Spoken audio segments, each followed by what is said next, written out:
m'appelle Michael Apaya, chargé de mission à Business Mauritius. Merci d'être venu pour ce breakfast sur le financement de projets. C'est notre cinquième session. Donc, merci à tous d'être avec nous. Aujourd'hui, on va avoir 3-4 interventions. Mais donc, le plus de questions que vous avez, le plus de commentaires, de remarques, n'hésitez pas à le partager. On dit aussi que vous avez toujours le droit de continuer à manger, à vous servir et revenir. C'est pour ça qu'on a mis des deux côtés, mais vous pouvez donc continuer à vous servir pour rester sur le concept du breakfast. Voilà, donc je laisse la parole à Safia, notre collègue à Business Mauritius, pour vous présenter la suite de cette session. Donc bonjour à tous, merci d'être présents. Donc ce breakfast va porter, comme c'est écrit, sur le financement de projets. Donc comme vous le savez, suite au premier colloque national énergie entreprise qui a eu lieu début mars, il y a plusieurs sessions mensuelles de breakfast qui sont mises en place pour restituer les résultats des groupes d'audit dans le cadre du programme national d'efficacité énergétique. Et on a choisi de faire 2 breakfasts centralisés sur 2 thématiques un peu plus larges. Le mois dernier, c'était sur le management de l'énergie, et celui-ci est spécifiquement dédié au financement de projets. Donc pour vous présenter un peu les différentes solutions qui existent à la suite des audits PN2E notamment. Donc le déroulé du breakfast, on va d'abord faire une présentation rapide des financements qui existent pour les études de faisabilité ou les audits énergétiques dans le cadre de PN2E, qui vont ensuite déboucher sur des investissements potentiels. Ensuite, on aura une présentation rapide de l'AFD sur les différents outils de financement qu'ils proposent. On a également la MCB, qui est une des banques partenaires du dispositif Sunref, qui pourra aussi témoigner un petit peu plus sur ce dispositif.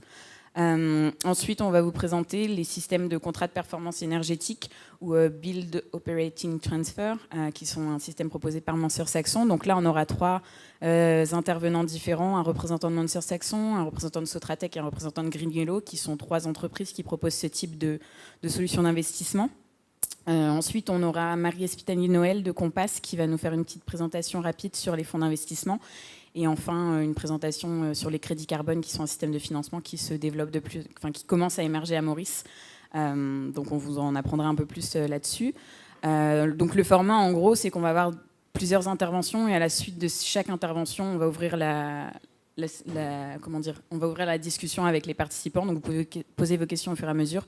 Et à la fin, s'il reste du temps, on fera une session de questions plus générale. Donc, je vais inviter Yacine de l'AFD pour nous présenter les dispositifs de financement. Merci. Donc, bonjour, je suis Yacine Samporé de l'Agence française de développement. Je suis chargée d'investissement. Et donc aujourd'hui, je vais vous parler des outils que l'AFD a déployés à Maurice pour soutenir les projets, notamment dans le secteur de l'énergie. Je vais peut-être me mettre là pour défiler les slides. Mais juste avant, je voulais peut-être revenir sur les grandes lignes en fait, de l'intervention de l'AFD à Maurice et de l'AFD en général, avant de rentrer plus en détail sur les outils que nous proposons. Donc l'AFD, c'est l'Agence française de développement, donc c'est la banque de développement de la France. Elle a été créée en 1941, donc c'est une institution qui est détenue à 100% par l'État français et dont l'objectif est de mettre en œuvre, donc d'appliquer la politique d'aide publique au développement de la France. Et son objectif principal, donc, c'est de soutenir un développement qui soit durable économiquement, socialement et surtout environnementalement. Depuis 1977, on détient une de nos filiales, Proparco. On la détient majoritairement et son rôle est de financer des projets du secteur privé sur des montants qui sont assez élevés, donc entre 10 millions d'euros et 100 millions d'euros. Et donc, ce sont des types d'investissements qui requièrent des types d'expertise assez spécifiques. Et surtout, c'est pour cela qu'on a créé cette filiale pour gérer ce type de projet. Donc aujourd'hui, nous sommes présents dans environ une centaine de pays. Et à fin 2016, on a réalisé environ 9 milliards d'euros d'engagement dans ces pays-là. Ah, ok, merci.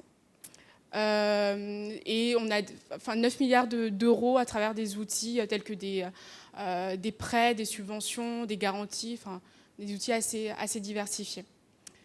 Alors, à Maurice, nous sommes arrivés en 1975 et entre 1975 et 1995, nous avons financé des projets dans le secteur de l'éducation, de la santé, des infrastructures, des secteurs assez diversifiés.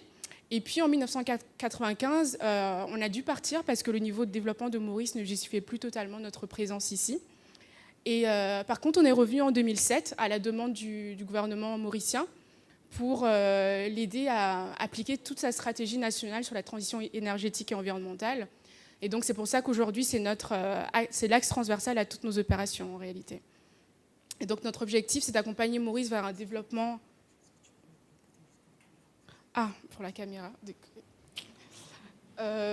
Donc aujourd'hui notre objectif à Maurice c'est d'accompagner le pays vers un modèle de développement plus inclusif, plus respectueux de l'environnement et surtout d'aider tous les acteurs à être un peu plus résilients face aux effets du changement climatique. Et donc on a décliné cet objectif général en 3 sous-objectifs, donc améliorer la qualité des infrastructures, accompagner un développement plus respectueux de l'environnement et plus sobre en carbone, et enfin renforcer la résilience de l'île face aux effets du changement climatique. Et donc pour appliquer et mettre en œuvre ce mandat, nous avons déployé plusieurs outils pour soutenir notamment le secteur privé. Donc aujourd'hui, je vais vraiment me concentrer uniquement sur le secteur privé. Donc il y a tout d'abord les solutions de financement en fonds propres, donc en equity, qui sont proposées par notre filiale Proparco. Donc on a une filiale régionale qui est basée à Johannesburg et qui couvre tout l'océan Indien. Et donc voilà, cet outil n'est pas du tout géré par l'agence de Maurice. Ensuite, on a la ligne de crédit environnemental SUNREF, Sustainable Use and Natural Resources Energy Finance, sur lequel je vais m'attarder un peu plus tard. Et enfin, un système de dispositif de garantie des dispositifs de partage des risques qu'on a mis en 2008 à disposition des banques pour les inciter à financer beaucoup plus de projets de petites et moyennes entreprises. Donc voilà, ce dernier dispositif a été mis en place, pas directement pour les projets liés à l'énergie, mais on va voir un peu plus tard pourquoi ça pourrait être pertinent dans le contexte d'aujourd'hui. Donc aujourd'hui, comme j'ai dit, je vais me concentrer sur la ligne de crédit SUNREF et sur les outils de garantie. Alors donc depuis près de 10 ans, SUNREF a été déployé à Maurice donc pour accompagner le pays dans sa transition énergétique et environnementale en mettant vraiment un focus sur le secteur privé, donc en accompagnant tous les acteurs du secteur privé à concrétiser leurs projets d'investissement vert et surtout en assistant et en apportant les solutions de financement nécessaires aux institutions financières pour qu'elles puissent être quelque part un peu moins frileuses à financer ce type d'investissement. Et donc pour ce faire, nous avons mis en place 2 lignes de crédit. Donc une première ligne de crédit qui a commencé en 2008 et qui s'est achevée en 2013. C'était une ligne de crédit de 40 millions d'euros qui a été accordée à 4 banques partenaires. Et sur cette ligne de crédit, les porteurs de projets qui présentaient leur projet qui était à l'une de nos banques partenaires, et donc si le projet était jugé éligible, les porteurs de projets pouvaient avoir 12% du prêt qu'ils ont effectué auprès des banques partenaires en guise de subvention d'investissement. Et donc cet outil que nous avons déployé avait vraiment l'objectif de soutenir la stratégie nationale du gouvernement Maurice Île Durable et surtout de renforcer le rôle du secteur privé dans dans les problématiques liées à l'énergie et à l'environnement en général. Et donc c'était vraiment notre phase pilote parce qu'on voulait tester le marché des investissements verts, voir s'il y a eu un vrai potentiel, tester l'appétit des banques et des porteurs de projets pour aller vers ce type de secteur. Et donc c'était une phase pilote qui était assez encourageante et donc ça nous a incité à créer une 2e ligne de crédit qui a commencé en 2013 et qui va s'achever bientôt en 2017. Et c'était une ligne de crédit d'un montant un peu plus grand, de 60 millions d'euros, qu'on a octroyé à 2 banques, donc MCB et SBM. Et sur cette ligne de crédit, la prime d'investissement pour les porteurs de projets qui étaient éligibles à SUNREF est de 8%. Et ce qui est vraiment fondamental dans cette seconde ligne de crédit, c'est la mise en place d'une assistance technique grâce à la subvention de l'Union européenne, donc une subvention d'1 700 000 euros. Et cette assistance technique est clé parce qu'elle nous permet à la fois de travailler avec les banques et travailler avec les porteurs de projets dans la préparation des projets. Et donc, elle nous permet d'apporter toutes sortes d'expertises en fait, pour alimenter les projets de cette ligne de crédit. Et Safia, que vous avez vu tout à l'heure, représente en fait est la coordinatrice locale de ce programme d'assistance technique. Alors, comment faire pour soumettre un projet SUNREF à une des banques partenaires et finalement à l'AFD? Donc, en tant que porteur de projet, vous pouvez déjà consulter notre site internet SUNREF Océan Indien, sur lequel la plupart de nos critères d'éligibilité sont voilà, sont publiées. Il y a énormément de documentation, donc n'hésitez pas à aller dessus. Et donc, selon les informations qu'il y a sur le site internet, vous pouvez déjà voir si votre projet rentre dans les grilles de Sunref. Et ensuite, rencontrer l'une de nos banques partenaires. Donc actuellement, comme je l'ai dit, c'est MCB SBM. D'ailleurs, il y a les représentants ici, si jamais vous voulez leur poser des questions après. Et donc la banque va analyser votre projet. Elle va analyser le projet comme elle analyse un dossier de crédit classique. Et elle va aussi voir si les critères d'éligibilité correspondent effectivement aux critères d'éligibilité de l'AFD. Une fois que la banque a fait son analyse, donc elle transmet le dossier du porteur de projet à l'AFD. Et donc l'AFD, en étroite collaboration avec l'assistance technique, va analyser encore une fois le dossier et donc juger de l'éligibilité finale de ce projet avant de donner son accord à la banque pour qu'elle octroie un prêt au porteur de projet. Donc une fois que le porteur de projet a reçu ce prêt, qu'il réalise l'investissement, il donne une preuve de la réalisation de cet investissement à la banque. Et sur la base de cette preuve, la banque peut lui débourser 8% du prêt qu'il a effectué en guise de subvention d'investissement. Donc voilà, ça c'est la procédure générale. Après, comme je vous l'ai dit, il y a beaucoup de documentation sur le site internet et puis moi, je suis disposée à répondre à vos questions un peu plus tard si vous le souhaitez. Alors, entre 2008 et 2017, nous avons financé environ 150 projets. Donc les projets qu'on a financés, on les situe plutôt dans la catégorie atténuation, donc limiter les effets du changement climatique, limiter des projets qui contribuent à limiter en fait l'usage des énergies fossiles, limiter la consommation d'énergie pour les entreprises qui sont les plus consommatrices d'énergie, etc. Nous avons financé beaucoup plus de projets corporate, même si au fur et à mesure de la première ligne à la deuxième ligne de crédit, on a vu vraiment un énorme progrès au niveau des projets retail. On en a eu progressivement un peu plus et on va essayer de continuer à cibler beaucoup plus de petits projets sur la prochaine ligne.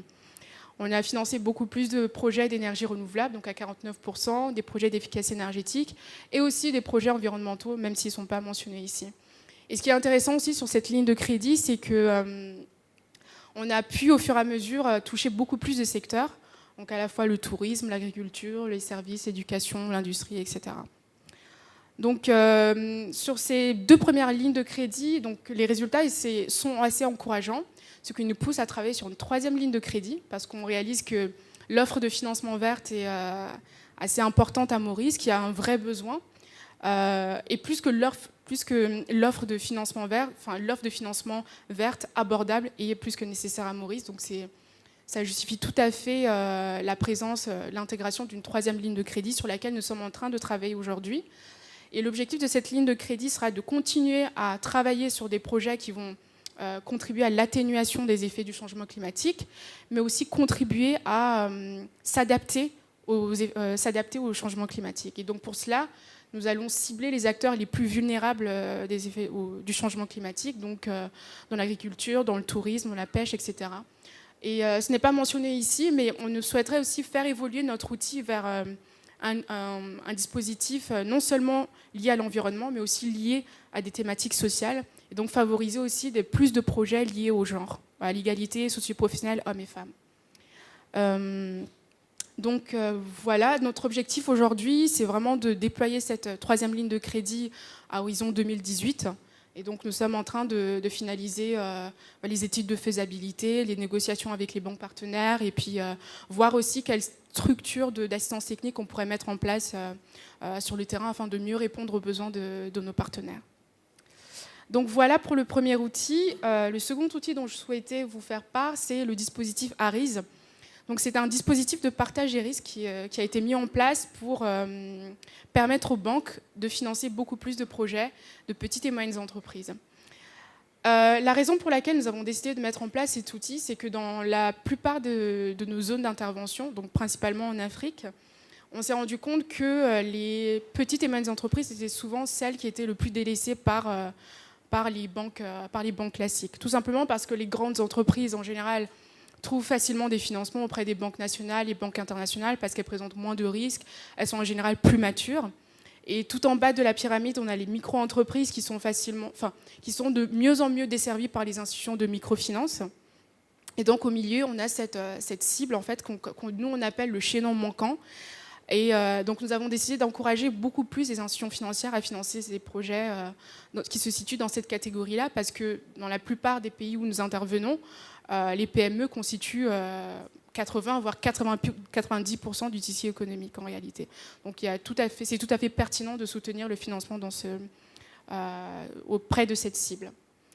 Je vais revenir plus en détail sur comment fonctionne cet outil. Mais en fait, les risques qui sont couverts par cette garantie sont tous les types de risques crédits et aussi les risques pays, les risques climatiques et les catastrophes naturelles, par exemple. Et on a déployé cet outil en 2008 et aujourd'hui, on a un encours d'environ 5 millions d'euros. On a eu 4 banques partenaires avec une trentaine de projets qui ont été financés dans des secteurs assez diversifiés qui vont de l'agriculture au tourisme, à l'industrie, etc. Alors, plus spécifiquement, on a 2 types de produits. Donc, un dispositif de garantie individuelle. Alors, comment ça fonctionne? Donc, une PME souhaite financer son projet et donc elle dépose un dossier à une institution financière qui est accréditée, qui est partenaire de l'AFD.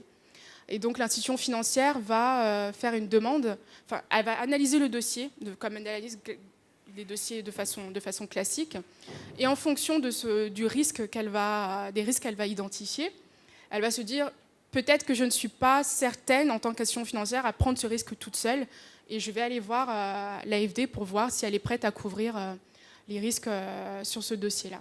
Et donc l'institution financière va voir l'AFD en lui présentant le dossier que la PME a soumis, et donc l'AFD va aussi étudier le dossier à son tour et ensuite décider, oui ou non, de garantir 50% du prêt que la banque octroie à la petite et moyenne entreprise. Donc l'institution financière est du coup plus confortable à octroyer le prêt à la PME. Et après, le remboursement se fait, les transactions se font de manière assez classique. Donc la PME rembourse en prêt et en intérêt, en principal et en intérêt à l'institution financière qui lui a contracté le prêt. Et puis l'institution financière doit payer quelques commissions à l'AFD pour la couverture de ce prêt. Ensuite, on a un dispositif de garantie de portefeuille qui peut être pertinent dans le contexte d'aujourd'hui. Donc en fait, l'AFD et l'institution financière définissent ensemble des critères d'éligibilité de projets qui peuvent être intégrés dans un portefeuille. Donc on peut imaginer qu'une institution financière souhaite financer beaucoup plus de projets liés à l'énergie, mais parce que peut-être que ce sont des projets plus risqués, elle souhaite que l'AFD garantisse une partie du portefeuille. Et donc, l'AFD avec l'institution financière vont travailler ensemble sur la définition de ces critères-là. Et si l'AFD approuve les entreprises qui sont incluses dans le portefeuille qui sont présentées par l'institution financière, elle peut décider de garantir automatiquement 50% du prêt qui est fait à chaque PME qui est inclus dans ce portefeuille. Jusqu'à présent, est-ce que ça va? D'accord, très bien. Donc ensuite, c'est vraiment le remboursement de la PME à l'institution financière se fait de façon classique. Donc chaque PME rembourse l'institution financière en intérêt et en principal, et l'institution financière rembourse l'AFD en commission. Et donc la raison pour laquelle je souhaitais parler de ce dispositif aujourd'hui, c'est que pour l'instant, en fait, chaque année, chaque banque partenaire qui était partenaire à l'AFD doit renouveler en fait son accréditation, son partenariat avec l'AFD en fonction des projets de petites et moyennes entreprises qu'elle a dans son pipeline. Et pour l'instant, nous n'avons pas proposé aux banques, reproposé en tout cas aux banques mauriciennes cette accréditation, tout simplement parce que nous sommes en train de refaire toute une stratégie de financement des garanties de portefeuille notamment, et nous réfléchissons peut-être à faire des garanties de portefeuille spécifiques pour les projets énergie, peut-être d'autres types de garanties spécifiques pour les projets liés au genre, etc.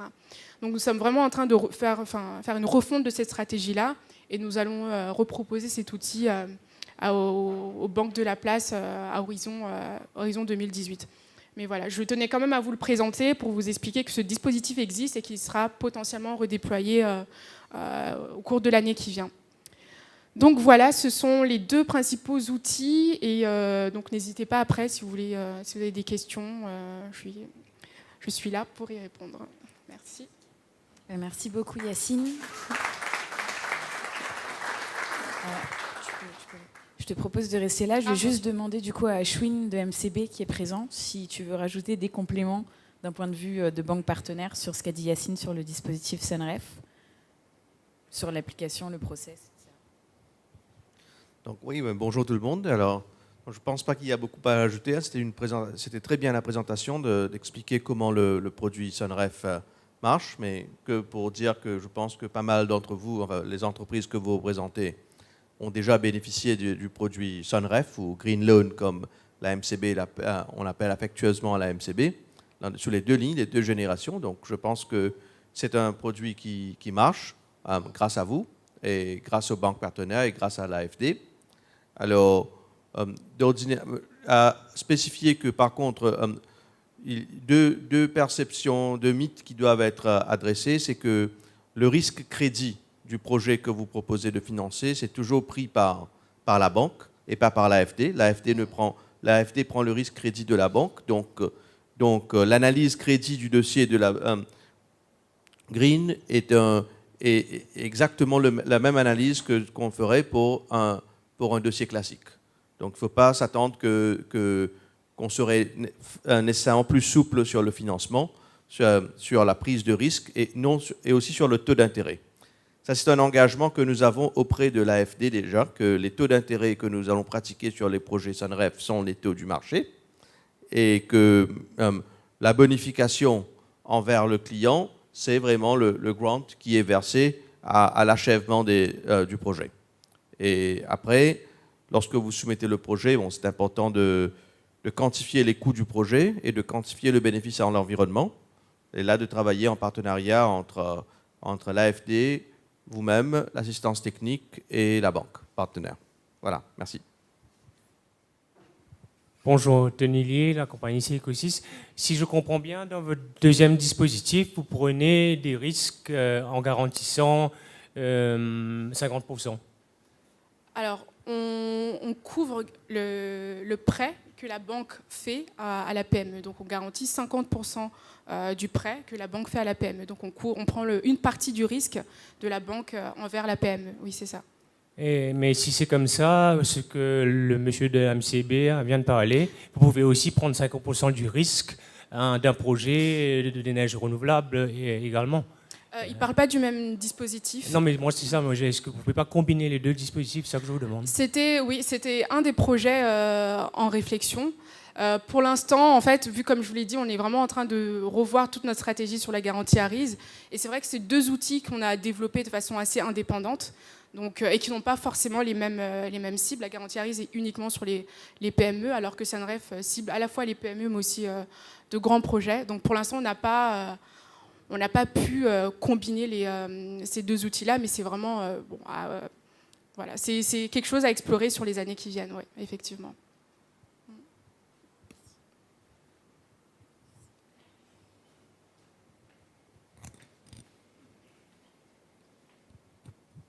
Bonjour, Bonjour. Jean-Ning, je suis ici à titre privé. J'ai deux questions, Oui. ou plutôt un commentaire et une question. Le premier commentaire, y a-t-il quelqu'un de la SBM qui pourrait nous expliquer comment ça se passe à la SBM? Et la question en question, c'est qu'en est-il des projets portés par les collectivités locales? Peuvent-ils avoir accès à Sunref? Je crois qu'il n'y a personne de la SBM, mais la SBM et la MCB ont les mêmes conditions sur le dispositif Sunref. Il y a une même procédure pour la sélection des projets, pour l'analyse des projets. Donc voilà. Après, peut-être que la SBM a une expérience différente du dispositif. Ça, je ne pourrais pas m'exprimer à leur place. Mais voilà. Après, les contacts des partenaires de la SBM sont disponibles sur notre site internet. Donc n'hésitez pas à les contacter. Si vous avez un projet ou si vous souhaitez en savoir un peu plus sur le dispositif à travers cette banque. Ouais. Et la deuxième question, est-ce que les collectivités les projets des collectivités locales, c'est ça, peuvent être éligibles à Sunref? Pour l'instant, on n'a pas eu de ce cas-là. il n'y a rien qui interdit cela. Après, il faut juste que ce soit, que ça corresponde à nos critères d'éligibilité, tant en termes de risques financiers que la banque va prendre, et aussi en termes de critères techniques que nous, qu'on a imposés dans les dispositifs SUNREF. Ouais.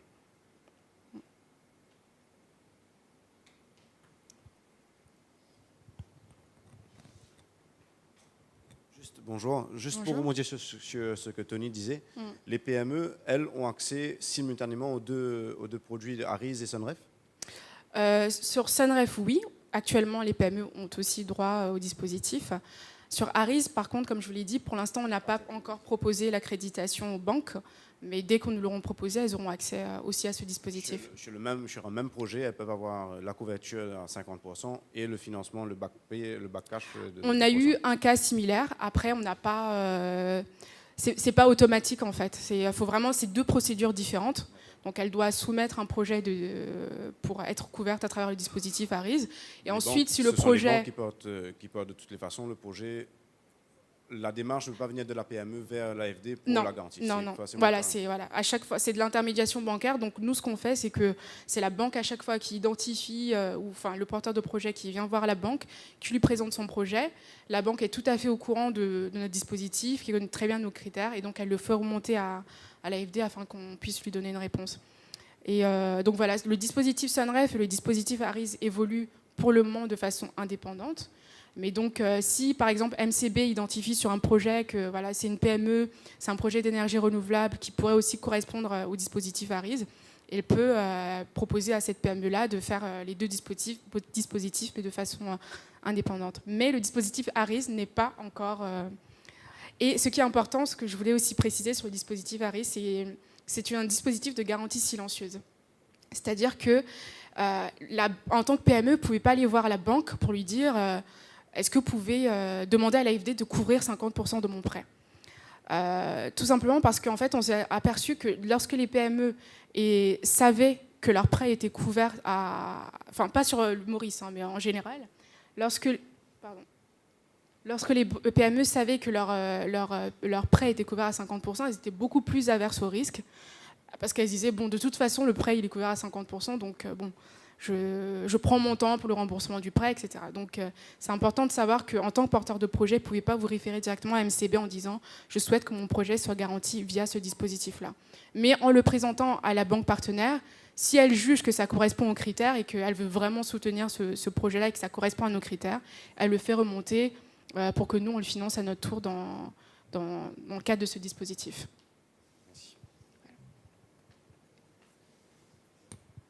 Ok, on va passer au point suivant, je pense.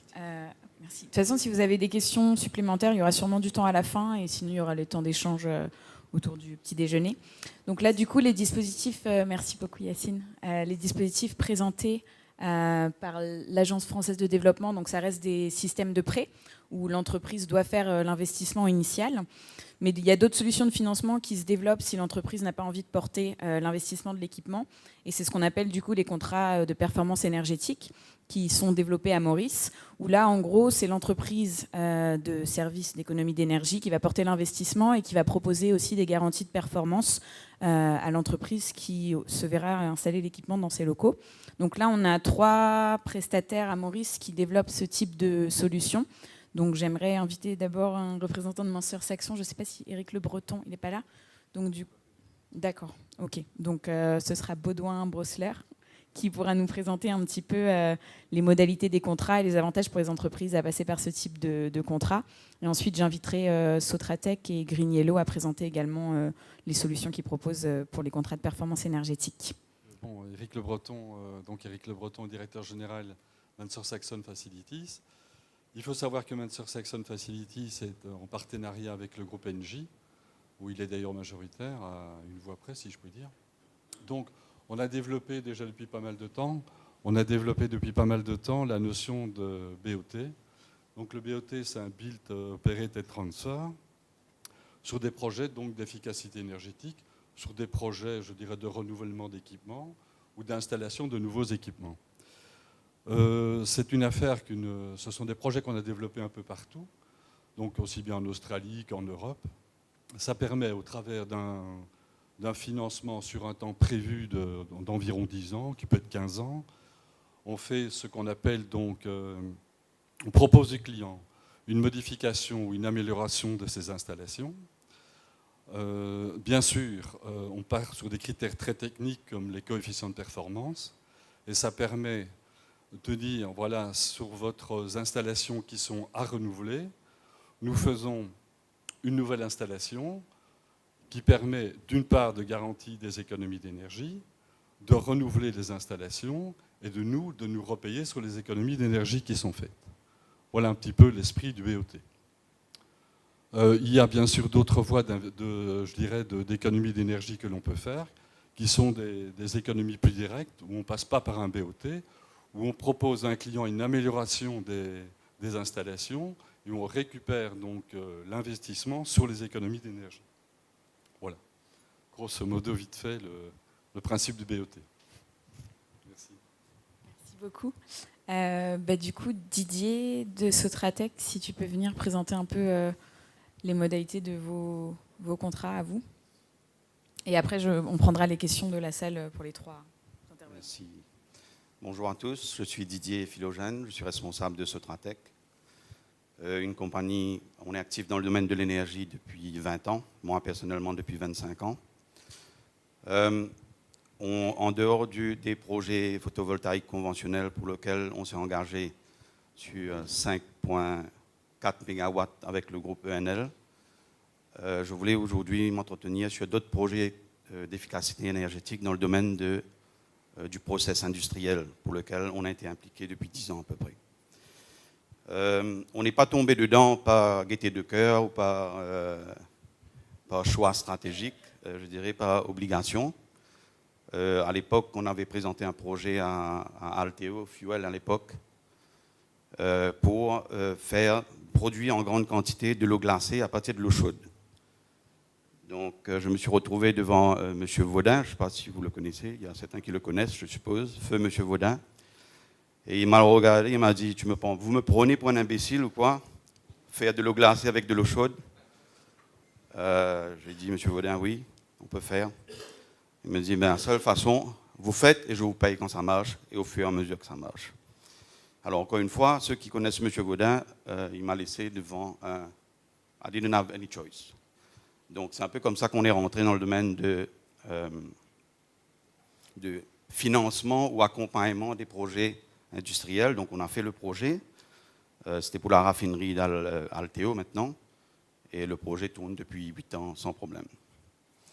De fil en aiguille, on a réalisé que les projets de Build, Own and Transfer devenaient nécessaires pour pallier aux risques technologiques et risques opérationnels que le client perçoit. Lorsqu'on présente un projet qui est bien souvent en dehors de leur cadre de production conventionnelle, c'est bien souvent des projets, allons dire, qui sont nouveaux pour une industrie. Un groupe d'eau glacée avec de l'eau chaude est nouveau pour l'industrie sucrière, mais ce n'est pas nouveau pour l'hôtellerie. Donc, lorsqu'on se retrouve devant des situations pareilles, on arrive à proposer, il faut qu'on propose un financement d'accompagnement. On a d'autres projets un peu de la même sorte qu'on fait chez 4 autres clients, où on leur a proposé de la vapeur à un prix moindre que le prix que leur coûte la vapeur actuelle. Donc ils se sont demandé comment on fait. Donc plutôt que d'expliquer comment on fait, on l'a fait, on a financé, on vend effectivement la vapeur à moins cher. Et donc on a 4 projets qui tournent comme ça. Et ces mêmes chaudières vont être transformées incessamment en huile végétale non raffinée, donc totalement renouvelable. Donc pour moi, nous, on n'a aucun avantage de financement à apporter aux clients, parce que les financements auxquels on fait appel, c'est les mêmes qui ont été présentés. Bien souvent, c'est du leasing, donc on est une PME. On n'a pas la capacité d'investissement que les gros groupes ont. Ce qu'on propose aux clients, c'est d'enlever de leur fardeau le risque opérationnel, le risque de CAPEX, le risque opérationnel et le risque de résultat, à travers des solutions énergétiques innovantes, particulières, qu'on met sur le marché. Bien sûr, nous, et comme probablement vous, et Green Yellow, les pétroliers ne nous aiment pas. On ne va pas citer leur nom, mais ils ne nous aiment pas du tout. Donc, de sorte qu'on s'est retrouvé dans 2 cas de projets de vente de vapeur où, du coup, ils ont baissé leur prix d'un cas, c'était le fuel lourd, de l'autre cas, c'était le gaz. Ils l'ont baissé de 20%, donc au-dessous du prix normal de vente, juste pour casser les reins. Heureusement que la competition Mauritius ne marche pas trop mal. Donc, on a fait appel à leur service et on a rétabli un petit peu le bon fonctionnement des choses. Tout ça pour vous dire que l'efficacité énergétique, vous auriez beaucoup de barrières. La première barrière, c'est une barrière technologique, une barrière d'accompagnement. Et aussi, on est sujet au prix, parce qu'un projet est rentable que s'il est rentable par rapport à la solution classique. La solution classique, c'est le gaz, le diesel, le fuel lourd, l'électricité. Et donc, lorsqu'on a commencé à travailler à 20 ans, le prix du baril, je pense que c'était aux alentours de $18 ou 20. Donc, l'huile lourde se vendait à 9 roupies ou 8 roupies le litre. Aujourd'hui, il est à 15. Donc, ce n'était pas une mince affaire. Et il y a eu un boom de ces projets-là jusqu'à à peu près 3 ans de cela où le pétrole s'est effondré de nouveau. Et là, tous les projets ont été mis au tiroir. Donc, il faut vraiment qu'il y ait une volonté de voir un peu plus grand que le prix actuel. Et il faut avoir une volonté de faire du renouvelable, il faut avoir une volonté d'économiser de l'énergie, et au-delà des alternatives. Parce que le prix des alternatives, on ne les maîtrise pas, par contre, nos décisions, on les maîtrise. Donc, Sotratec et 2 autres filiales, c'est notre passion de toujours, on continue. L'industrie porte pour nous un grand intérêt parce qu'il y a des solutions technologiques qui sont vraiment innovantes. La production d'énergie en photovoltaïque marche très bien. Il n'y a pas de différenciation possible. Donc, c'est sûr que ça nous intéresse, on le fait, mais il y a d'autres voies qui nous intéressent beaucoup, là où il y a plus de solutions technologiques à apporter.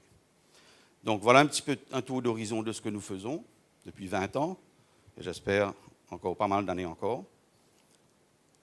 Si vous avez des questions sur la façon dont on aborde les choses, dont on rédige nos contrats, je suis à vous.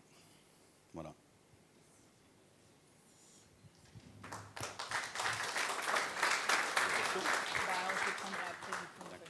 Oui, ça marche. Merci. Benoît, si tu veux bien présenter ce que vous faites à Green Yellow dans ce cadre-là. Bonjour à tous. Donc, Benoît Régnard, je suis directeur commercial de Green Yellow Océan Indien. Alors, Green Yellow est une entreprise française qui a été créée en 2007 pour accompagner les entreprises à réduire leur consommation d'énergie.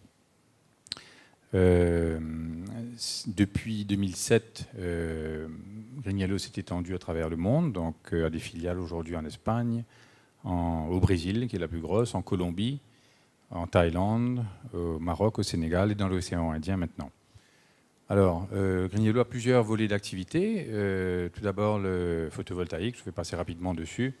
Green Yellow a développé plus de 125 MW d'installation dans le monde aujourd'hui. À La Réunion, donc l'île voisine, plus de 20 MW installés en ombrière de parking ou en toiture. Et nous avons en projet de développement sur Maurice et Madagascar 15 et 15, 30 et 20, 50 MW d'ici fin 2018. Voilà. L'autre gros volet de notre activité reste l'efficacité énergétique. Et là, je reprendrai un petit peu le modèle qu'ont développé mes prédécesseurs. Donc,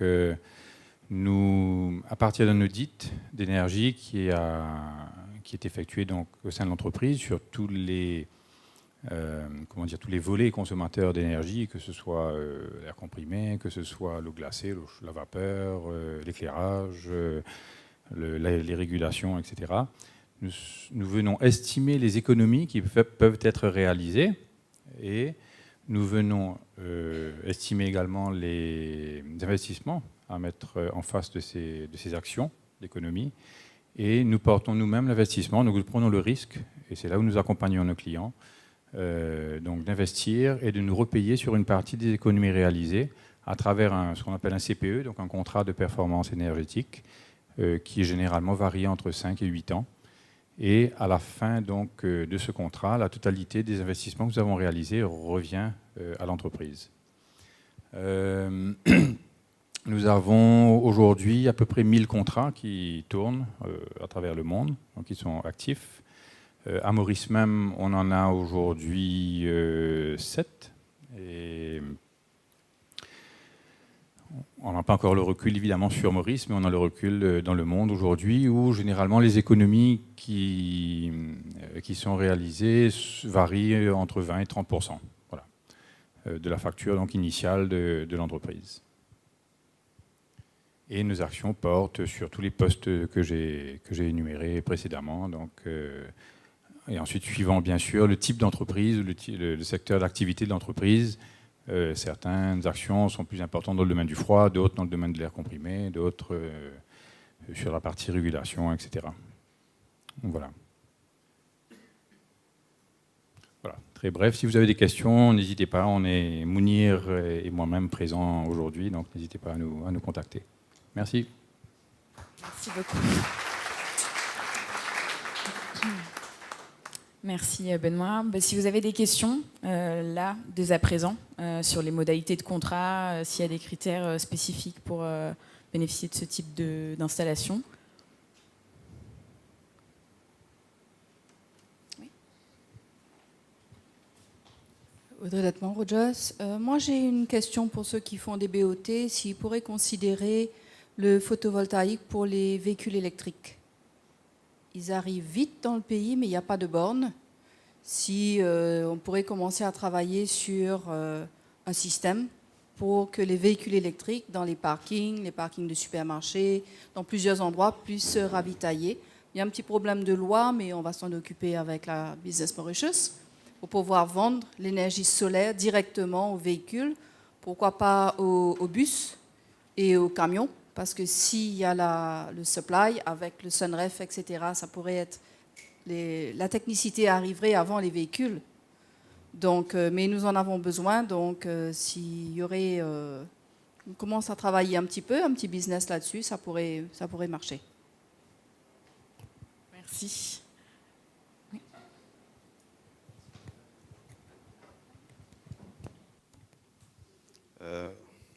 Madame, ce que vous appelez un petit problème de loi est en fait un gros obstacle. Parce que l'un de nos confrères a installé des systèmes de recharge de batterie, je pense, chez Total. Donc, il a eu de gros problèmes légaux. Donc, il n'y a pas de problème technologique, à part l'espace qu'il faut pour mettre des panneaux. Il n'y a pas de problème de stockage de batterie qui sont maintenant bien rodés, la technologie connue de tout le monde. Il y a le petit problème de loi. Et je compte sur Raj pour...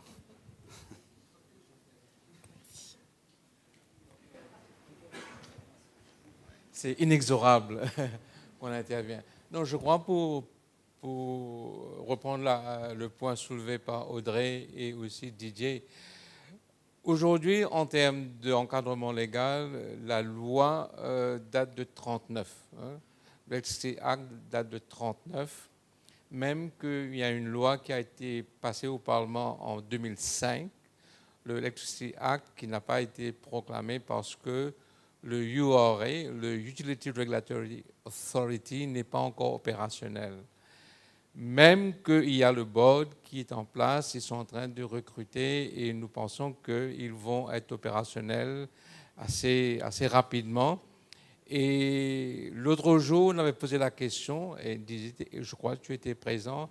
La première des choses, c'est de proclamer the Electricity Act de 2005 qui donnerait la possibilité et empêcherait que le distributeur national pour poser des problèmes type Total. Clairement, Aujourd'hui, en transport, nous sommes presque à 100% dépendants de l'énergie fossile. Et c'est fondamental qu'on commence à faire quelque chose. Les voitures électriques, le transport électrique, c'est probablement un point de départ qui va pouvoir avoir une croissance exponentielle si on arrive à régler le problème d'énergie renouvelable à partir des batteries pour les voitures électriques. Et c'est quelque chose qui vraiment est très proche de nous. La question d'Audrey n'est pas innocente, parce que c'est quelque chose vraiment qu'il nous faut travailler. Alors, définitivement, c'est une priorité en ce qui concerne la loi de 2005 pour être proclamée, être opérationnalisée. Didier, à tout le monde aussi. Merci.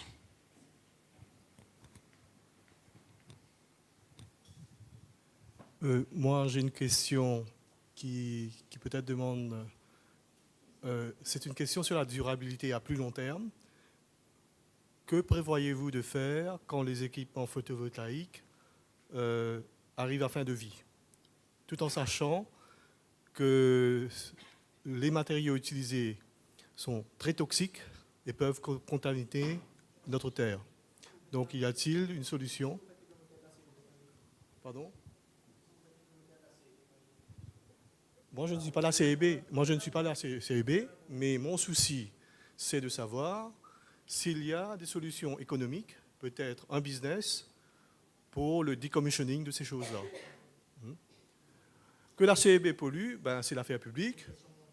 Oui, oui, tout à fait. Bon, il faut y réfléchir. Parce que nous avons un espace restreint. Voilà. C'est une question, clairement, qu'on ne va pas avoir la réponse maintenant, mais c'est une réponse qu'il nous faut travailler à l'échelle globale et tout le monde. Mais c'est pertinent. OK. Yeah. Non, ce serait bien. Non, moi je pense que ce serait bien d'avoir, allons dire, tout un travail qu'on pourrait faire là-dessus, on the way forward. Non, tu as raison, hein, c'est une question qu'il ne faut pas perdre de vue. OK. OK. Pas d'autres questions? Bonjour, donc Mounir Kessaji, Green Yellow, mais j'ai juste une remarque ou une question, parce que je ne connais pas trop bien le BOT. Je voulais demander si le client restait propriétaire de ses équipements dans le cadre d'un BOT, ou si c'était entièrement géré par celui qui a financé l'installation. Et je voudrais peut-être clarifier, pour moi qui me semble une différence importante, dans un contrat de performance énergétique, le client reste propriétaire de ses équipements, a toujours accès à sa machine. Nous, on vient juste améliorer la régulation ou faire du rétrofit sur les machines existantes pour réduire la consommation d'énergie. Donc je voulais juste peut-être clarifier ça, et peut-être que dans le BOT, c'est la même chose. Donc voilà, ma question, c'est ça. Est-ce que le client reste propriétaire de sa machine, même dans le cadre d'un BOT? Oui, en fait, donc, le propriétaire reste entièrement propriétaire de ses équipements. Prenons un exemple. Vous avez un immeuble dans Maurice, peu importe, où il y a un groupe froid qui a un certain nombre d'années, qui doit être changé. La société qui propose son BOT se propose et finance le changement, par exemple, du chiller. Donc le propriétaire reste entièrement responsable, et en tout cas c'est son équipement. Il ne passe pas à l'industriel qui installe et qui améliore l'installation, qui finance l'installation et qui se récupère son financement sur les économies d'énergie. Je dirais que dans un BOT, forcément, le contrat sera combiné à une performance énergétique. Sinon, forcément, comment faut-il... on ne peut pas récupérer ce qu'on a investi. Voilà un petit peu l'esprit, quoi. Donc c'est une opération finalement assez basique et assez simple, quoi. Voilà. Il y avait je ne sais pas s'il y avait une deuxième question. Non. C'était surtout dans le cadre pour la vapeur. Je sais que Sotratec vendait de la vapeur directement. C'est pour ça peut-être la différence que je voulais mettre en avant. Ce sera plutôt du coup une question pour Sotratec. De la vente de vapeur. dans le cadre de nos projets, l'équipement reste notre propriété jusqu'à la fin du BOT, qui varie entre 7 et 10 ans. Donc typiquement, c'est la période pendant laquelle notre financement lapse, notre financement s'arrête. Donc auquel cas, le client reprend possession de notre chaudière, on rétrocède notre chaudière au client, et bien entendu, sans aucun frais de financement, c'est-à-dire le prix de notre utilité baisse en conséquence. Voilà. Super, merci beaucoup. Donc du coup, là, on a vu deux moyens de financement qui se focalisaient principalement sur le projet en lui-même. Il y a un autre type de financement qui se développe à Maurice à travers les fonds d'investissement. Donc on a Marie Espialier-Noël du fonds d'investissement Compass qui est présente, où là, le système de financement est un peu différent parce que du coup, ça va être une prise de participation dans les parts de l'entreprise qui développe le projet. Donc je vous laisse. Merci beaucoup. Alors bonjour à tous. Je ne vais pas forcément présenter toute la scène mauricienne du private equity ou des fonds de financement. Je vais plutôt parler en nom de notre initiative de Compass, mais je peux rapidement dire qu'au niveau du financement en equity, on a des fonds de private equity et des fonds de venture capital, qui sont deux structures qui sont proches mais qui fonctionnent de manière différente. Donc un peu comme on avait parlé de Proparco, qui soutient les projets en prenant des parts de participation dans ces compagnies. Les fonds de private equity, eux, vont prendre des participations plutôt majoritaires dans les compagnies sur un temps assez court pour essayer de restructurer la compagnie et en sortir avec une plus-value. Et les fonds de venture capital, de manière générale, vont rester sur une durée un peu plus longue, avec des compagnies qui sont un peu plus tôt dans leur démarche ou un peu plus jeunes, ou des projets un peu plus à risque, mais qui ont un fort potentiel de croissance, que ce soit géographique ou dans la région internationale. Pour ce qui est de la scène mauricienne, donc il y a quelques fonds de private equity. Au niveau venture capital, à ma connaissance, nous ne sommes que deux acteurs. Donc il y a The Bee, qui est le fonds de IBL, et Compass, qui est le fonds porté par le groupe ENL. Donc je leur laisserai l'occasion de présenter leurs critères, mais nous, chez Compass, donc on a 3 secteurs d'activité principaux, qui sont la santé, l'éducation et les énergies. Et donc nous sommes à la recherche de projets, donc de compagnies mauriciennes ou internationales qui ont des projets régionaux ou internationaux de développement. Nos critères, donc, la manière dont on fonctionne, c'est qu'on prend une part en equity dans ces compagnies, toujours minoritaire. L'idée, c'est que l'entrepreneur reste le leader et le seul à même à mener à bien son projet. Nous, on vient juste accompagner la croissance. Donc des parts qui varient entre 15 à 40, en sachant que 40%, on est vraiment sur de la start-up et de l'amorçage des petites compagnies qui sont au début de leur démarche. Pour la taille des tickets, on investit entre 50 000, pareil, pour des petits projets, des petites compagnies, jusqu'à 1 million de dollars, en sachant qu'on peut faire des seconds tours d'investissement pour pouvoir aider nos compagnies sur le long terme. On reste de manière générale entre 5 ans et 10 ans au sein du capital de la compagnie, ce qui permet justement de partager le risque avec l'entrepreneur, de lui laisser le temps de se développer et d'identifier une sortie potentielle auprès d'un groupe industriel ou d'un listing en bourse. Donc voilà, la manière dont on fonctionne, en fait, c'est qu'on demande aux entrepreneurs de nous envoyer un business plan, un peu de manière peut-être qu'une banque fonctionnerait, mais en sachant que pour la partie venture capital, on est souvent sur des prévisions qui sont très très souvent menées à changer et à varier sur les plans initiaux. Donc on regarde très peu de la donnée historique, mais plutôt des prévisions de croissance, des analyses de marché et la force de l'équipe qui mène à bien le projet. Pour l'instant, dans les énergies, donc on a un fonds qui est assez jeune. On a été créé en février 2015. On a investi dans une compagnie qui évolue dans le secteur des énergies renouvelables, qui s'appelle Réuniwatt et qui est basée à La Réunion. Et ils font de la prévision de production d'énergie photovoltaïque. Donc là, c'est plutôt du software, c'est plutôt du clean tech.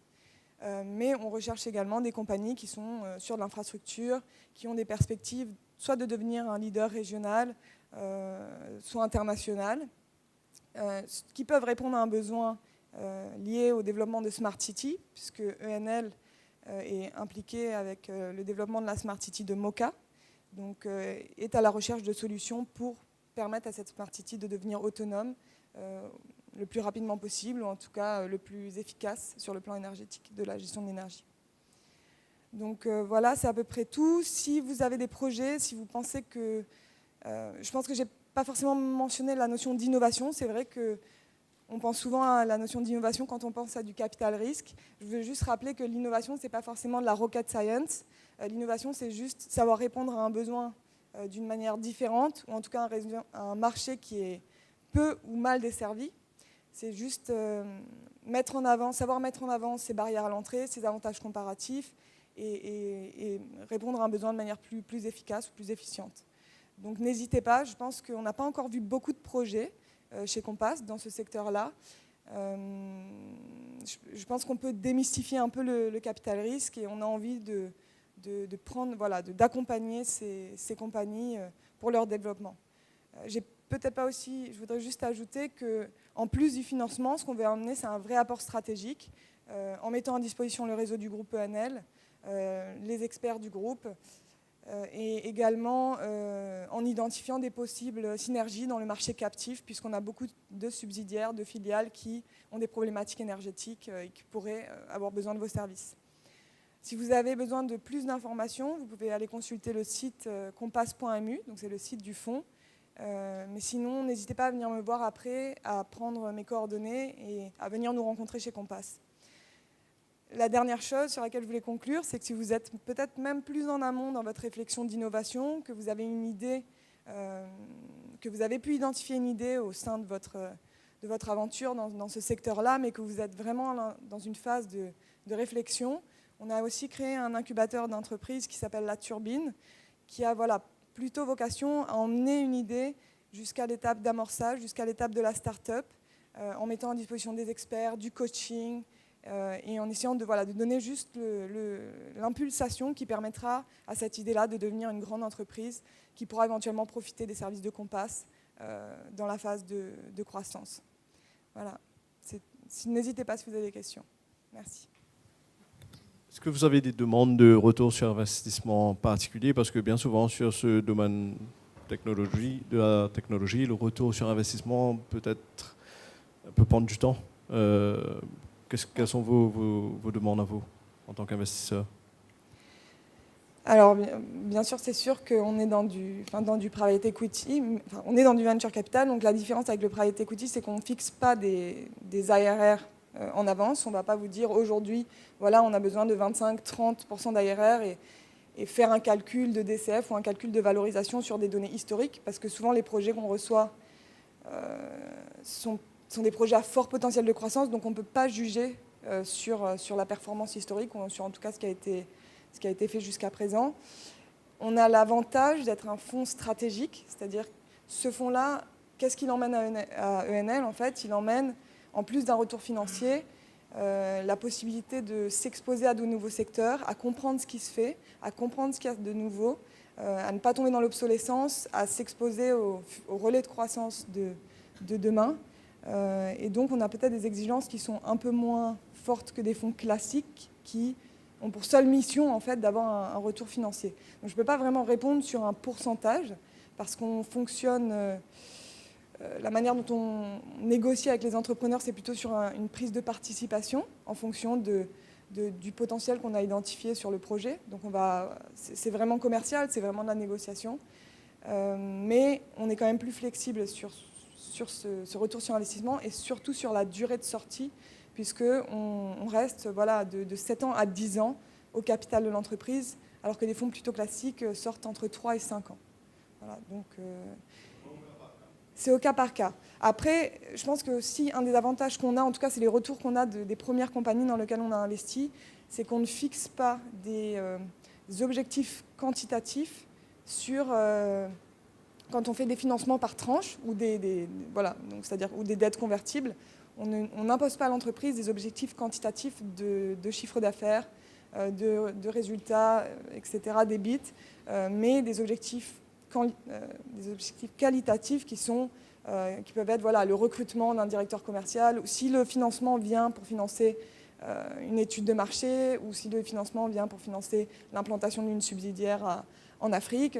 Voilà, ça va être des objectifs de déploiement de moyens qui seront fixés. Donc ça, c'est un des avantages aussi du format. J'espère que j'ai pu y répondre à votre question. Bonjour. Je serais intéressé de savoir si vous intervenez aussi dans des projets de recherche et de développement où, au final, ce sera plutôt de la propriété industrielle, des brevets, qui pourraient être monétisés internationalement. Est-ce que vous en êtes à ce stade, ici à Maurice? Alors, pour l'instant, déjà, il y a des problématiques de protection de la propriété intellectuelle à Maurice. Donc, c'est vrai qu'on a vu peu de compagnies qui sont dans cette démarche-là. On pourrait financer une compagnie qui a déjà déposé ses brevets et qui veut exploiter qui veut vendre la licence ou même obtenir des royalties sur l'exploitation de cette licence-là. Par contre, ce qu'on ne va pas financer, c'est vraiment la partie recherche jusqu'au dépôt du brevet. Ça, non, on ne fera pas. On peut faire du prototypage dans des cas vraiment très particuliers où la compagnie a vraiment répondu, dans le cas de la Smart City par exemple, où répond à un besoin d'une des filiales de notre groupe, où là on va aller voir nos filiales et on va leur dire est-ce que tu veux tester ce prototype? Est-ce qu'il répond vraiment à un de tes besoins urgents? Et est-ce que tu es prêt à cofinancer avec nous ce prototype et faire des retours clients à cette compagnie au fur et à mesure qu'elle prototype son produit? Mais sur la partie vraiment pure recherche et développement, on n'intervient pas.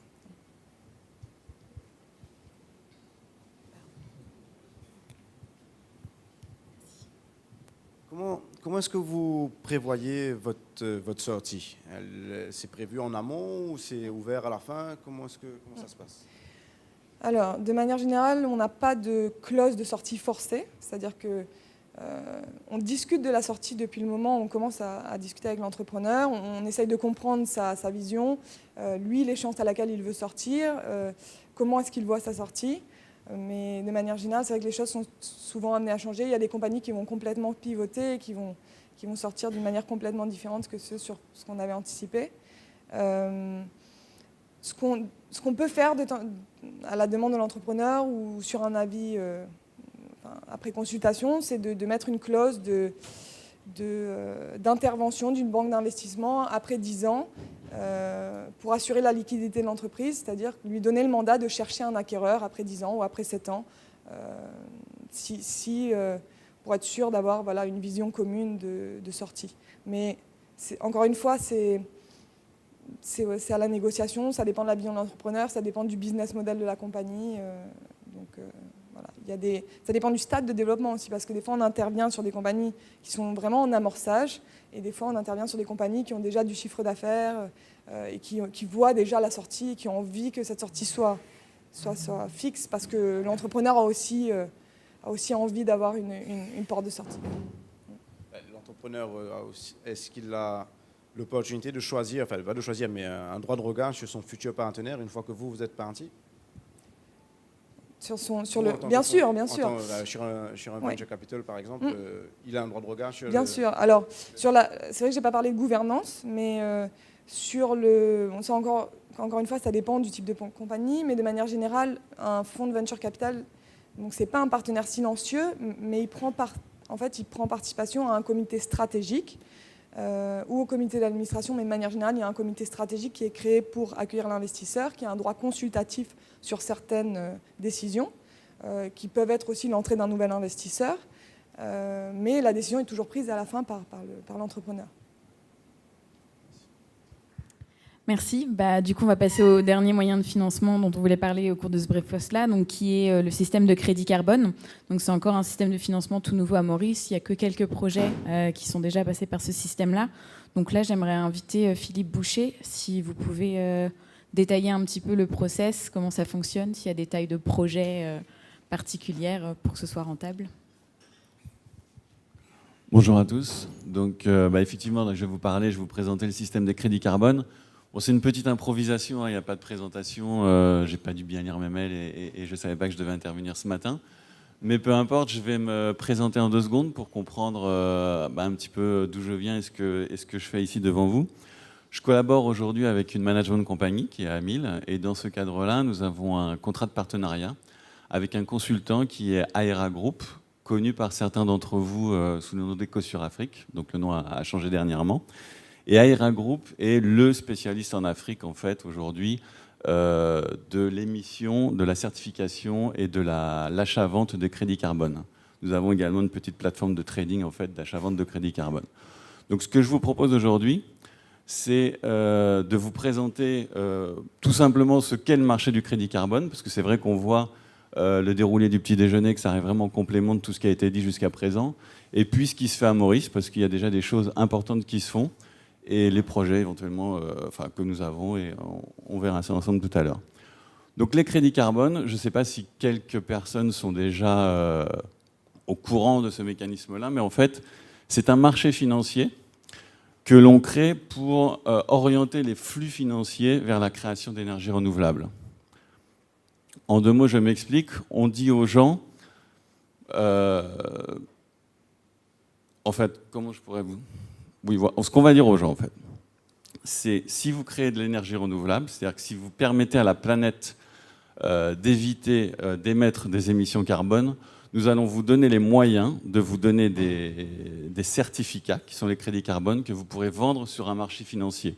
C'est-à-dire que vous pourrez obtenir de l'argent grâce au fait que vous créez de l'énergie propre, de l'énergie renouvelable. Donc on n'est plus dans les prêts, on n'est plus dans les fonds d'investissement. Donc les prêts, c'est très bien, c'est important, il faut le rembourser. Les fonds d'investissement, on a un partenaire, c'est très bien également. Le crédit carbone, on obtient un certificat qu'on crée, comme une action finalement, comme une obligation, plutôt comme une action, qu'on va vendre sur un marché financier et on va obtenir de l'argent chaque année en retour de cette émission de crédit carbone. Donc, juste pour info, un crédit carbone, ça équivaut à 1 tonne de carbone évité à la planète. Et voilà, c'est le système. Je ne sais pas si vous avez déjà des questions, si je suis très clair là-dessus, parce que c'est quand même la clé... La clé du système, c'est vraiment orienter l'investissement. Alors, on est dans le cadre de la transition écologique, ça c'est très important. Je crois qu'on vit une période, le début du XXIe siècle, on a eu la révolution technologique, après la révolution industrielle du XIXe siècle. Aujourd'hui, on a la transition écologique, c'est très très important pour l'humanité. Vous avez vu ce qui se passe avec Trump, on a eu la COP21 à Paris. Les crédits carbone, ça date des accords de Kyoto. C'est l'orientation purement et simplement de la finance vers la création d'énergie renouvelable. Alors, il y a un marché financier, il y a des plateformes de trading. Tout ça est certifié, je vais vous expliquer un petit peu après comment ça fonctionne. C'est managé par l'ONU. Vous avez un bureau exécutif à l'ONU qui s'occupe de tout ça. Vous avez des agences de certification qui sont un petit peu, pour ceux qui connaissent la finance, qui sont un petit peu comme Standard & Poor's pour la notation en fait, des obligations. Donc là, vous devez être certifié, agréé, et vous obtenez ces crédits. Ces crédits, vous avez le droit de les revendre. C'est un droit de revendre, en fait, c'est un papier, un droit de revendre ce que vous économisez à la planète en émissions de carbone, tout simplement. Allez-y. Alors, très important, très important. L'étape suivante. Qui achète? Il y a 2 façons. Alors, je vous ai dit que ça avait commencé avec les accords de Kyoto. Il y a eu la COP21 à Paris, donc on en parle beaucoup. La COP21, on a des objectifs à 2022 pour obliger le maximum de personnes à réduire leurs émissions carbone. On oblige, en fait, pour certaines activités polluantes, les gens à compenser leurs émissions carbone. Alors évidemment, on peut toujours éviter de polluer, plutôt que d'acheter le droit à dépolluer, finalement, ce qui serait ça. Mais je prends toujours l'exemple de l'aérien. Un avion, aujourd'hui, pour faire Paris-Maurice, il doit polluer. On n'a pas encore trouvé la solution. Alors ça commence, on a l'avion solaire qui commence à faire le tour de la Terre, mais on n'a pas encore la solution d'amener 300-400 passagers, lapsus non révélateur, sans polluer. Donc on va obliger ces gens-là à se compenser. En obligeant ces gens-là à se compenser en crédit carbone, donc à acheter des crédits carbone, on va développer toute l'industrie en fait de l'énergie non polluante qui va produire ces crédits carbone. C'est-à-dire qu'on va créer une industrie de A à Z grâce à l'obligation que l'on fait aux gens qui polluent à compenser leurs émissions carbone. Et c'est ça la clé du succès. Et c'est ça la clé de la transition écologique. Parce que le marché se crée de lui-même, c'est un cercle vertueux. Et alors, la deuxième vertu en fait, de ce mécanisme, ce n'est pas seulement l'émission et la compensation des émissions carbone, pardon, c'est que toutes les énergies renouvelables, c'est quoi? C'est l'hydraulique, le solaire, et j'oublie la troisième, les éoliennes. On en parlera tout à l'heure parce qu'on est impliqué dedans en plus.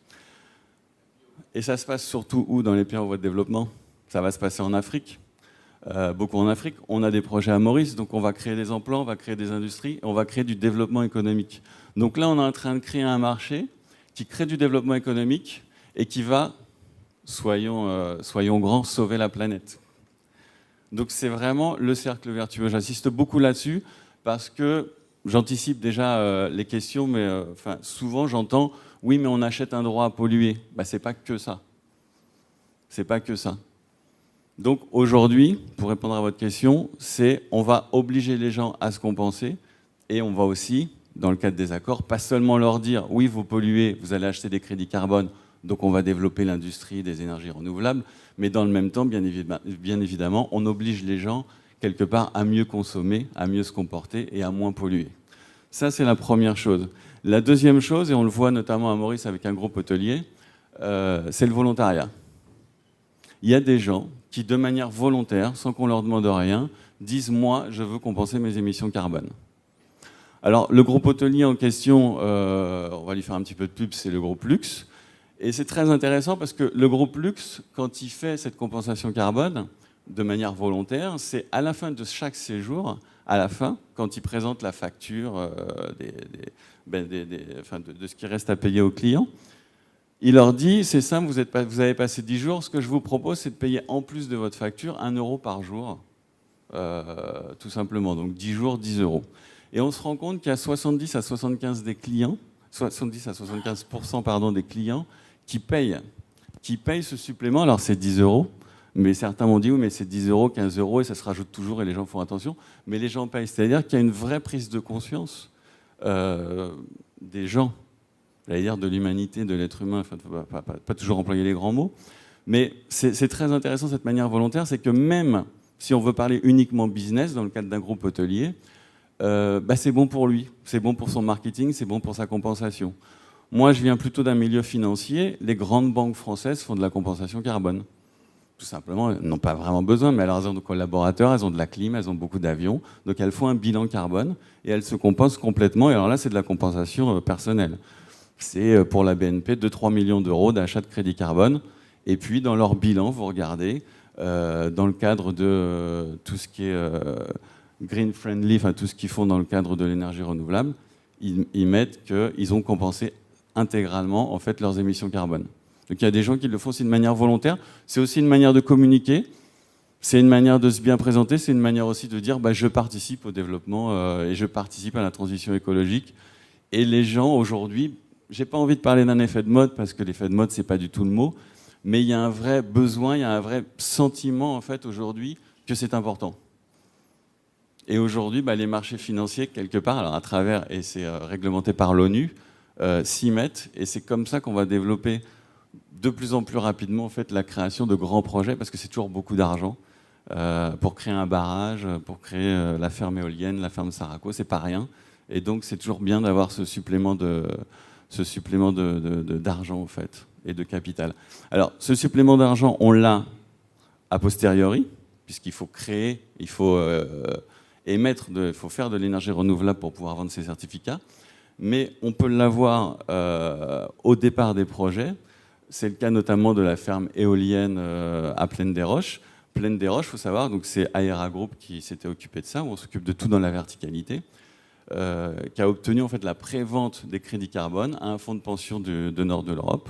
Et donc, ils ont eu, en ayant ces crédits carbone qui étaient prévendus 3 ans avant, c'était plus facile d'aller voir les banquiers, c'était plus facile d'aller voir des fonds d'investissement, et c'était plus facile pour tout. Et ça sera plus facile dans l'avenir aussi. Ce qu'il faut savoir aussi, dernière chose, et puis après, vous me poserez des questions si je n'ai pas été assez complet. oui, le prix de la tonne de carbone, parce que c'est un marché. Alors c'est l'offre et la demande. Aujourd'hui, on est sur du 3-4 euros. Alors c'est important ça quand on fait un projet et qu'on s'attend en fait à des flux financiers futurs. À quoi doit-on s'attendre ? Compte tenu des accords de Paris et compte tenu des engagements qui ont été pris et des objectifs qui sont là pour la totalité de la planète, exception faite des États-Unis tant que Trump est là, puisqu'on a vu qu'il s'était retiré il y a quelques semaines, on devrait passer à 10, 15 euros, enfin, puisqu'il y aura de plus en plus de demandes, le prix de la tonne va augmenter. Et là, les financements, pour des gens qui recevraient, alors sans citer de nom, 50 à 60 000 euros par an, on passerait sur des 200, 250 000 euros par an qu'on reçoit directement parce qu'on a produit 15 mégawatts en énergie renouvelable. C'est à peu près ça l'ordre d'idée des chiffres. Donc c'est quand même assez important. Donc c'est important pour tout le monde, pas que pour la planète, pour aussi les gens qui gèrent et qui font ces projets. Donc voilà. Oui. Alors,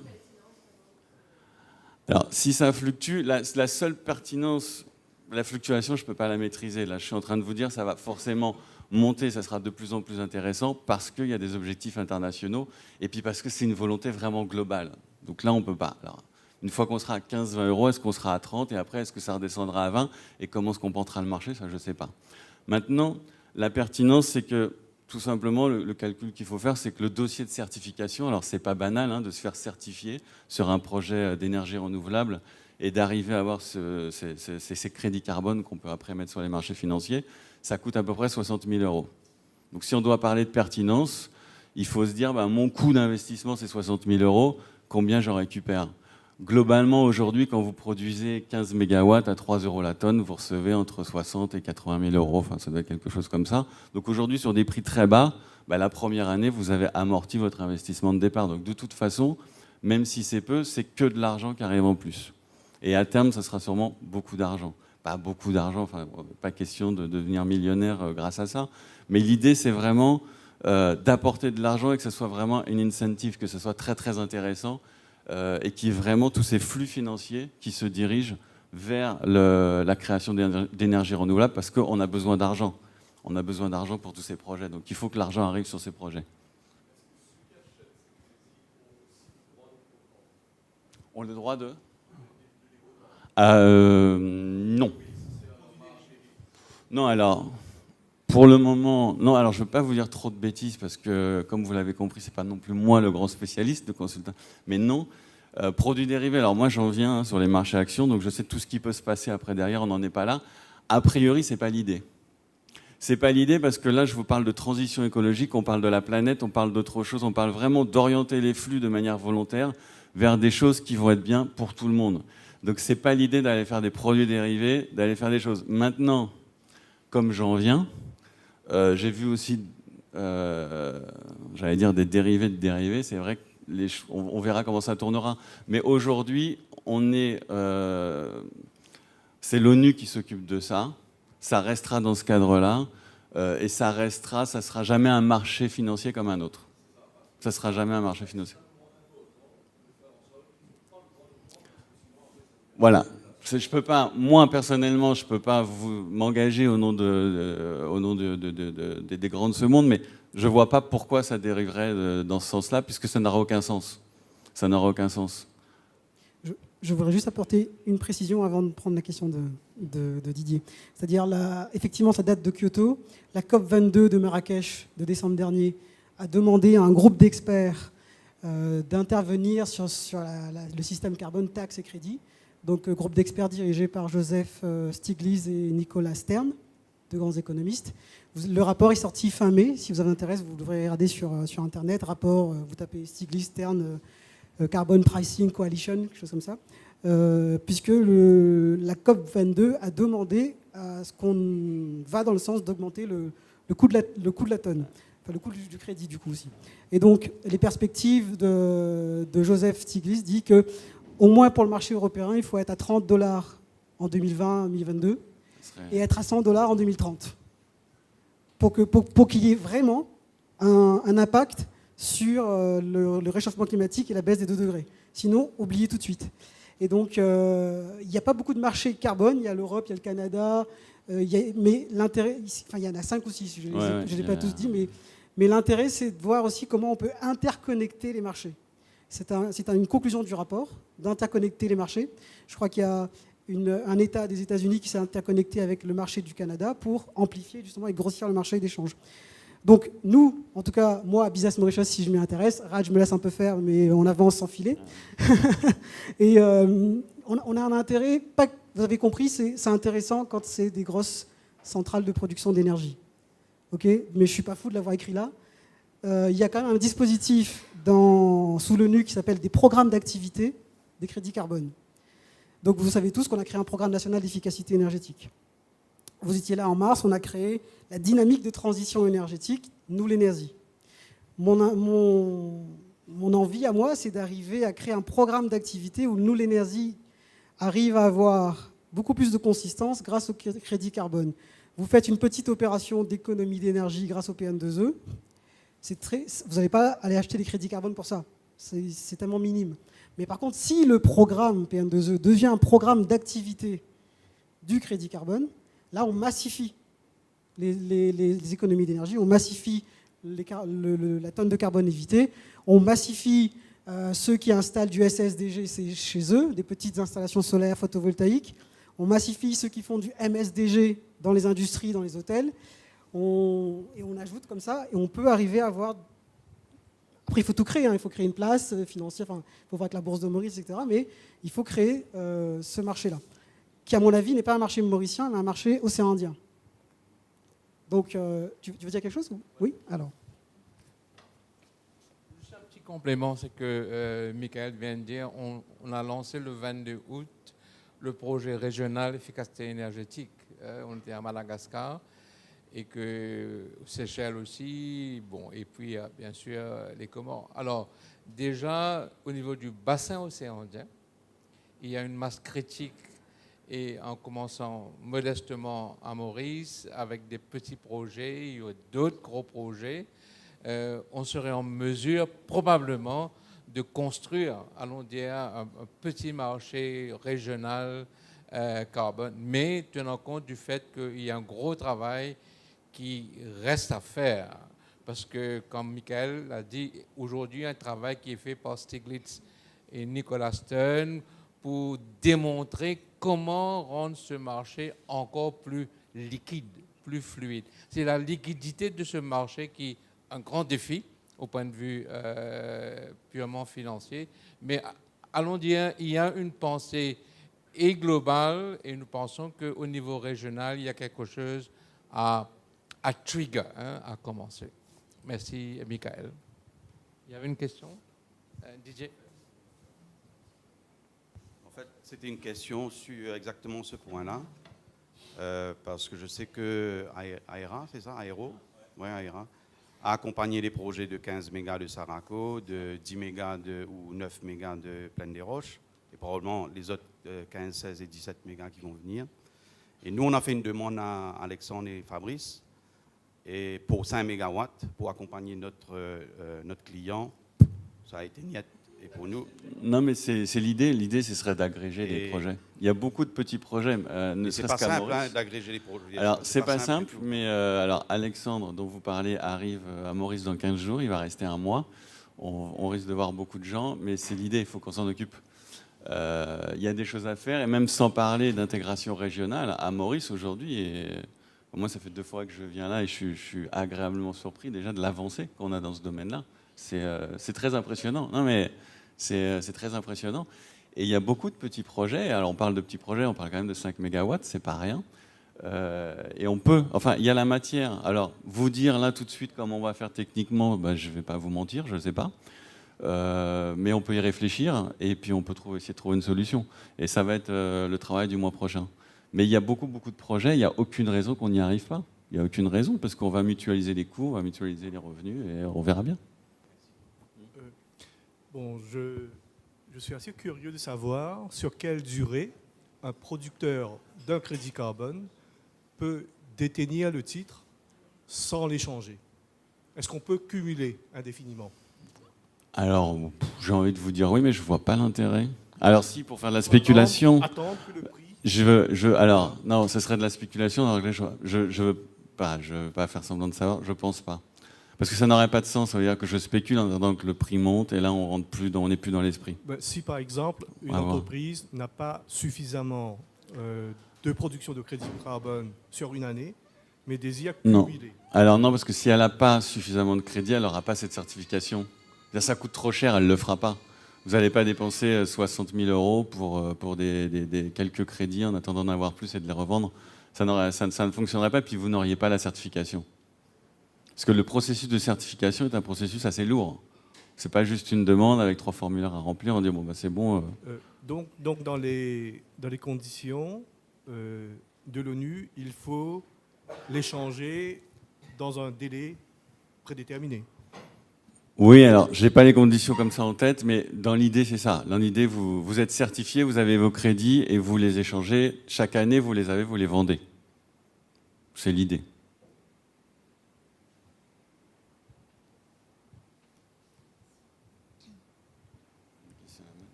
Bonjour, merci. Une fois qu'un projet a été certifié, est-ce qu'il est certifié pour combien de temps? Est-ce qu'il y a une certaine, est-ce qu'il y a des inspections à Il y a des inspections, voilà, il y a une vérification, il y a un monitoring, tout simplement. Pour éventuellement réactualiser le nombre de crédits produits. Éventuellement, puis regarder si ça fonctionne toujours. Enfin, la chose assez basique, assez banale. Il y a un contrôle. Il y a un contrôle permanent. Merci.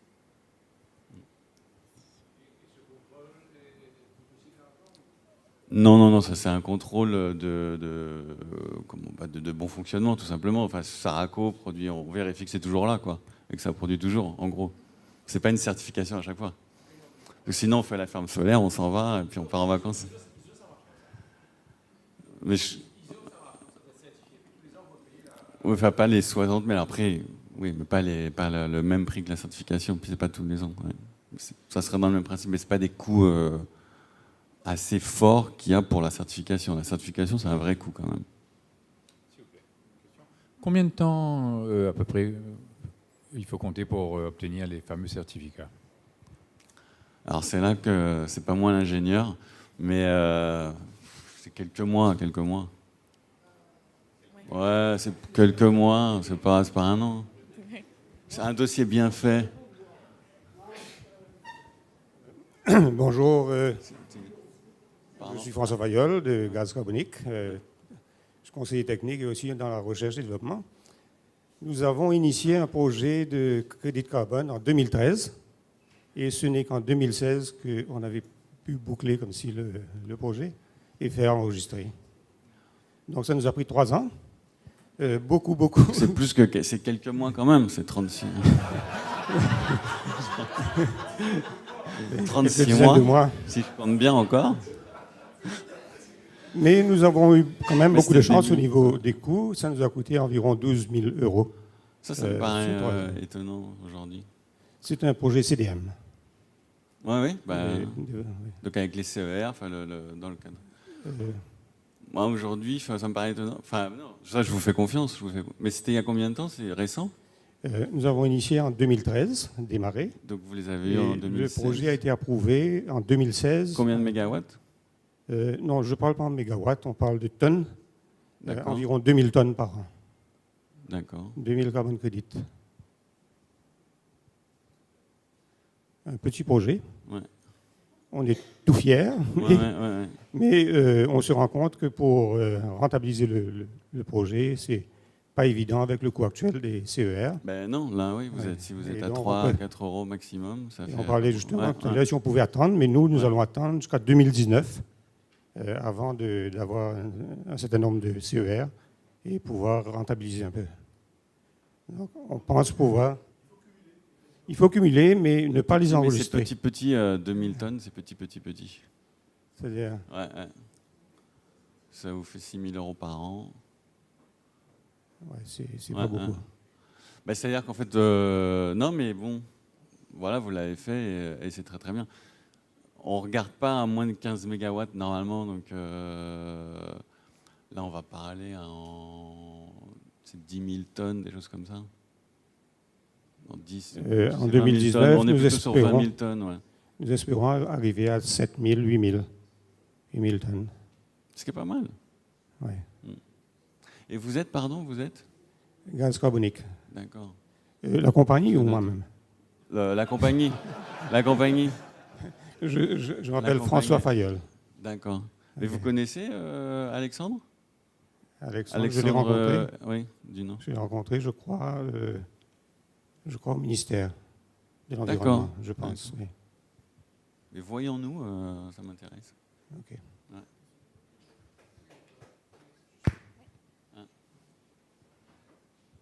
Je crois que le vrai challenge, c'est de justement vulgariser la chose et rendre le marché liquide, parce que s'il n'y a pas d'incentive pour l'acheteur de acheter, c'est-à-dire qu'il ne peut pas revendre, le marché n'est pas un marché libre, donc il ne va pas évoluer tout seul. Le marché aujourd'hui, il fonctionne, comme je vous l'ai dit tout à l'heure, moi je le trouve assez liquide, même si c'est le début, et puis il va se passer beaucoup de choses les prochaines années. Mais il y a le caractère obligatoire, les gens qui sont obligés de l'acheter, donc ça, vous avez un marché qui se crée, et ça sera de plus en plus. Et le caractère volontaire, je vous citais l'exemple des banques, du groupe hôtelier, c'est un marché qui est dynamique, qui se crée et qui se renforce de plus en plus. Donc le marché, il existe, il est là. Et je ne crois pas qu'on a un problème de liquidité de ce marché et d'acheteurs. C'est une obligation. Il y a une obligation pour une partie, puis ça va être de plus en plus. L'objectif des accords de Paris, c'est ça. C'est qu'il y a un moratoire, par exemple, il y a encore quelques années. Tous les avions qui atterrissaient en Europe étaient obligés de compenser une partie. Il y a un moratoire aujourd'hui, parce qu'il y a des coûts, c'est des coûts. Après, on est embêté, il faut faire des économies, il faut proposer des billets d'avion moins chers et on nous demande de payer la compensation. Enfin, c'est un peu toujours ça le discours.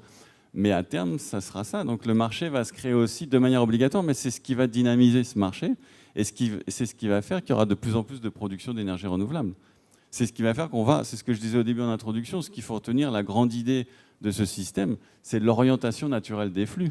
C'est que bizarrement, les gens qui ont un peu d'argent vont se dire, tiens, je vais aller produire une centrale solaire. Et c'est là où ça va marcher, c'est là où ça va se développer. Enfin, ça se développe déjà pas mal. Donc aujourd'hui à Maurice, donc on connaît tous la ferme éolienne de Plaine des Roches. Il y a Saraco, et puis il y a la climatisation par l'eau de mer. J'ai oublié le nom de la société. À l'origine, c'est Sotravic, mais maintenant il y a une autre société. Voilà. D'accord. Voilà. Merci.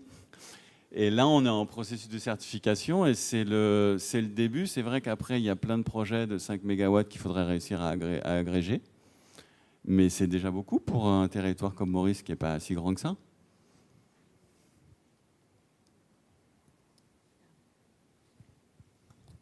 Bonjour, Jacqueline Sauzier de la Chambre d'agriculture. Je voulais savoir, les producteurs de canne, par exemple, les planteurs de canne qui ont une biomasse qui, elle, va aider à diminuer l'importation de charbon dans la production d'électricité. Est-ce qu'ils sont, eux, éligibles eux-mêmes directement, pas l'usine, pas le IPP, mais eux-mêmes en tant que Ça, c'est une bonne question et qu'il faut que je creuse, parce que je m'étais posé la question aussi. Ça, faut regarder.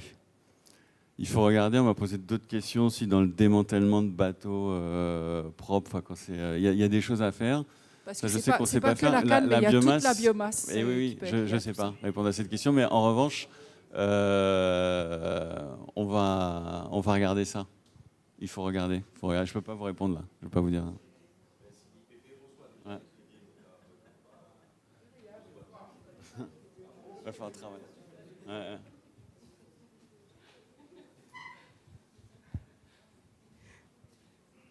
Donc, je termine là-dessus pour dire que donc, notre réflexion est d'arriver à avoir un programme d'activité tel que l'ONU, c'est un cadre qui existe.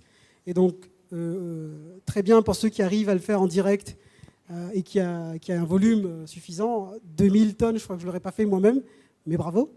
Mais pour ceux qui ont des plus petits projets, comme ça, donc à arriver à massifier et donc à avoir une seule entité. Donc c'est en réflexion et on devrait travailler là-dessus encore jusqu'à avril 2018, puisque en avril 2018, notre colloque, qui était en mars 2017, donc colloque 2018, le deuxième, sera sur le financement de la transition énergétique. Beaucoup plus large.